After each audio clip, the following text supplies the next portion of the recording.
শাহজাহান খানকেও আজকে দেখেছি যে সে আদালতে বেঞ্চি মারছে এবং সে হাসাহাসি করছে। এরা হল নির্লজ্জ।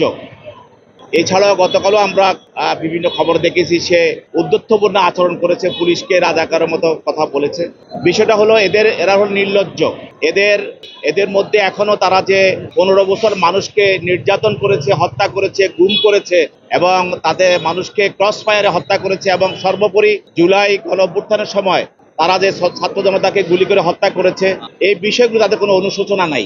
এই অনুশোচনা না থাকার কারণেই আপনি মনে রাখবেন, যদি কোনো একটি মানুষ বেশি অ্যাডিক্টেড হয়ে যায় তখন সে অ্যাডিক্টেড হওয়ার পরে সে যেটা খেয়ে অ্যাডিক্টেড হয় ওইটার প্রতি তার কোনো ফিলিংস থাকে না। তদ্রুপ এরাও এরকম খুন করতে করতে, মানুষ নিধন করতে করতে এরা হত্যাকারী হিসাবে তারা একজন অ্যাডিক্টেড হয়ে গেছে, হত্যাকারী হিসাবে। বিশ্বমানের থার্মিক্স রড, সালাম স্টিল থার্মিক্স, দেশের একমাত্র থার্মিক্স রড। অতএব এইসব বিষয় তাদের কোনো অনুশোচনা নাই এবং ফিলিংস নাই এবং লজ্জা নাই।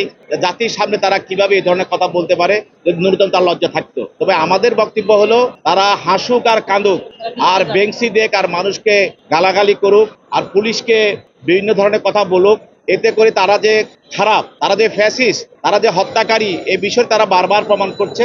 এবং আমি মনে করি যে এগুলি দিয়ে তারা বিচার থেকে রেহাই পাবে না। তাদের বিরুদ্ধে বিচার হবে। যখন তাদের বিরুদ্ধে বিচার হবে, আমরা দেখেছি অতীতে পৃথিবীর বিভিন্ন দেশে এই ফ্যাসিস্টরা যেদিন তাদেরকে ফাঁসিতে দেওয়া হবে সেদিন তারা হাসাহাসি করেছে। তো এইসব ফ্যাসিস্টের ভিতরে এই ধরনের ফিলিংস থাকে না, কারণ তারা নিজেরাই তো জানে তারা ফ্যাসিস্ট, তারা কি অন্যায় করেছে।